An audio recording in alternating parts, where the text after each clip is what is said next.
যখন কেউ পবিত্র ধর্ম নিয়ে রাজনীতি করে, যখন কেউ স্বাধীনতার চেতনার কিনে ব্যবসা করতে চায়, যখন কেউ হাজার মানুষের শহীদের জুলাই বিপ্লব কিনে ব্যবসা করতে চায়, তখন সেই সমস্ত রাজনৈতিক দল এবং নেতাকর্মীদের এই ধরনের আচার আচরণের সমস্যা হতে বাধ্য।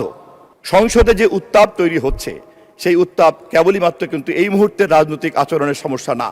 এই রাজনৈতিক আচরণের সমস্যার গভীর উৎস হচ্ছে কিন্তু আদর্শগত সংকট। করে অন্যান্য আচরণগুলিতেও আপনারা গঠনমূলক থাকার চেষ্টা করবেন। 11 দলীয় জোটের প্রধান দল হিসেবে জামাত ইসলাম সহ তাদের সকল সহকর্মীদের মনে রাখতে হবে যে তারা 1971-এর মহান মুক্তিযুদ্ধের বিরোধিতা করেছিলেন। তারা অবিভক্ত পাকিস্তানের পক্ষে ছিলেন। সামগ্রিকভাবে এই জাতীয় সংসদ এবং এই সরকার এমন একটা উত্তরাধিকার সূত্রে আমরা সংকটকে পেয়েছি যে সে কারণে আমাদের সকলেরই কিন্তু জাতির কাছে প্রতিশ্রুতিটা বারবার স্মরণ করা উচিত। এবং বিশেষ করে 11 দলীয় জোটকে আমি এ বিষয়ে বিনীতভাবে অনুরোধ করব, আপনারা যেমন করে ঐক্যবদ্ধ এই কমিটিতে অংশগ্রহণ করেছেন, যেমন করে মাননীয় তরুণ সদস্য ফ্যামিলি কার্ডের ব্যাপারে তার ব্যাখ্যা চেয়ে সহযোগিতা করার কথা বলেছেন, ঠিক তেমনি করে অন্যান্য আচরণগুলিতেও আপনারা গঠনমূলক থাকার চেষ্টা করবেন। আমরা জানি যে কোনো আচার আচরণ তার উৎস থাকে রাজনৈতিক দলের, তার ইতিহাসে, তার ঐতিহ্যের মধ্যেই। একথা খুব কঠিন। যদি পরাজিত আওয়ামী লীগ আবার এই সংসদে কোনদিন ফিরে আসে, সে যদি দাবি করে যে 24শে জুলাইয়ের গণহত্যার কথা বলা যাবে না, তার গা থেকে, তার হাত থেকে কিন্তু রক্তের দাগ মোছা যাবে না।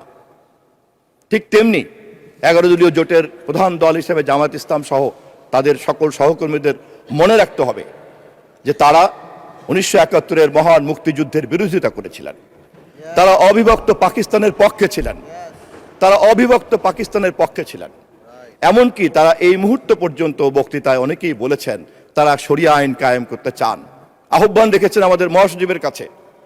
এই ব্যাপারে খুব পরিষ্কার একটা ধারণা থাকতে হবে, সংসদে যে উত্তাপ তৈরি হচ্ছে, সেই উত্তাপ কেবলই মাত্র কিন্তু এই মুহূর্তের রাজনৈতিক আচরণের সমস্যা না। এই রাজনৈতিক আচরণের সমস্যার গভীর উৎস হচ্ছে কিন্তু আদর্শগত সংকট। যখন কেউ পবিত্র ধর্ম নিয়ে রাজনীতি করে, যখন কেউ স্বাধীনতার চেতনার কিনে ব্যবসা করতে চায়, যখন কেউ হাজার মানুষের শহীদের জুলাই বিপ্লব কিনে ব্যবসা করতে চায়, তখন সেই সমস্ত রাজনৈতিক দল এবং নেতাকর্মীদের এই ধরনের আচার আচরণের সমস্যা হতে বাধ্য। অতএব আজকের যে প্রেক্ষাপটে আমাদের জাতি আমাদের কাছে যে ঐক্য চায়, জাতীয় সংসদে যে ঐক্য চায়, সরকার গঠন করার ক্ষেত্রে আমরা যারা যতটুকু পেরেছি ঐক্যবদ্ধ থেকেছি, বাকিটা সকলে মিলে দেশকে এগিয়ে নিয়ে যাব, সেই কাজ করতে চাইলে পরে আমাদেরকে বিরোধী দলকে সহযোগিতা করতে হবে। কিন্তু বিরোধী দলের মাথায় রাখতে হবে সহযোগিতার ক্ষেত্রে তাদের প্রধান বাধা হচ্ছে তাদের এই আদর্শগত সংকট।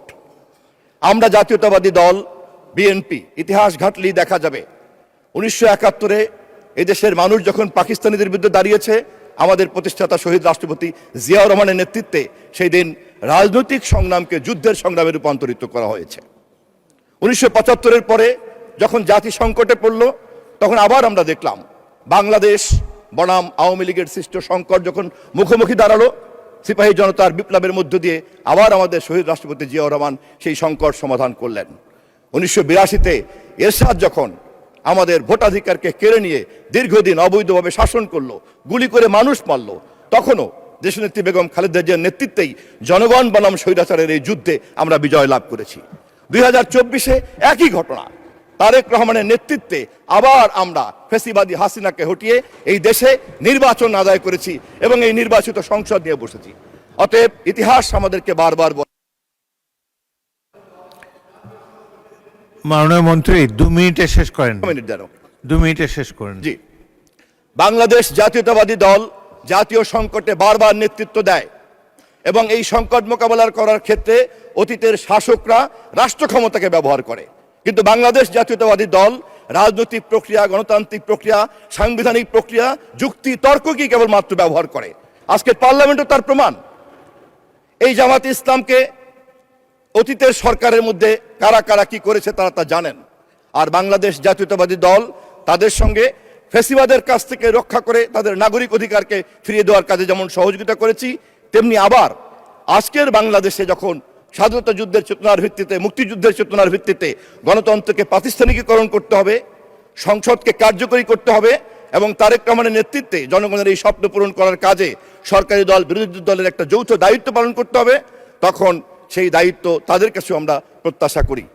বাংলাদেশ জাতীয়তাবাদী দলের এই কর্মকাণ্ডকে সম্মান করেই আমি অনুরোধ করব বিরোধী দলকে যে জুলাইয়ের সমস্ত রক্তের দাগ আওয়ামী লীগ মুছে না ফেলা পর্যন্ত এই বিতর্কের যেমন মীমাংসা হবে না, ৭১-এর গণহত্যার প্রশ্নেও একটি গ্রহণযোগ্য অবস্থান তারা না নেওয়া পর্যন্ত এই বিতর্ক চলতেই থাকবে।